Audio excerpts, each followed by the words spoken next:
সজনে পাতা, কেউ কেউ এটাকে মোরিঙ্গাও বলে। ঝাড়খণ্ড বিহার মানে বাঙালিয়ানার বাইরে সেটা মোরিঙ্গা পাতা। আর এখানে আলু, লঙ্কা দিয়ে, শুকনো লঙ্কা, কাঁচা লঙ্কা দিয়ে ভেজে রাখলাম। আর এখানে নিলাম মসুর ডাল বেটে, তার সাথে হলুদ, লবণ, অল্প পরিমাণ চালের আটা দিয়ে আমি এটা মেখে নেব। এখানে আজকে 2 রকমের রেসিপি তোমাদের শেয়ার করছি।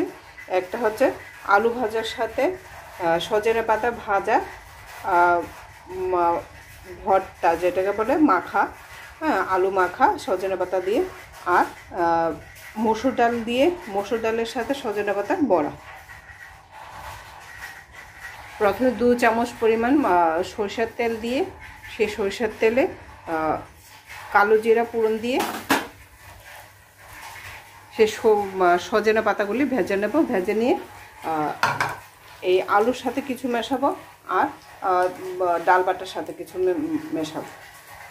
একদম হালকাভাবে জাস্ট সজনে পাতাগুলি একটু নরম করে নেব, আর কিছু। তেলে কালো জিরা ফোড়ন দিয়ে পাতাগুলি ভেজে নিলাম।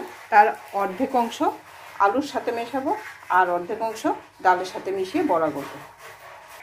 এই ভাজা সজনে পাতা আলুর সাথে মেখে নেব। তো এটা একটা রেসিপি হলো। আর এই ভাজা সজনের সাথে আর ডালটা মিশিয়ে তো বড়া করে নেব তেলে। এই দেখো ডালটা মেখে নিয়েছি পাতার সাথে। আর এইদিকে রাইস ব্র্যান অয়েল আমি বড়াগুলি করব।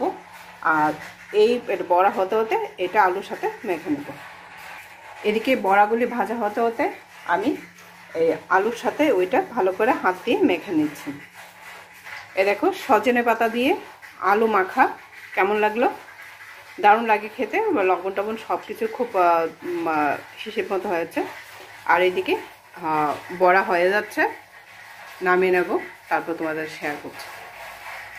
সজনে পাতার 2টা দুর্দান্ত রেসিপি তোমাদের সাথে শেয়ার করলাম। কেমন লাগলো কমেন্ট করবে এবং আমার চ্যানেলটাকে লাইক, শেয়ার, কমেন্ট করতে ভুলবে না। আমার চ্যানেলটাকে সাবস্ক্রাইব করবে। টাটা, সবাই ভালো থাকবে। আর কেমন লাগলো কমেন্ট করে জানাবে।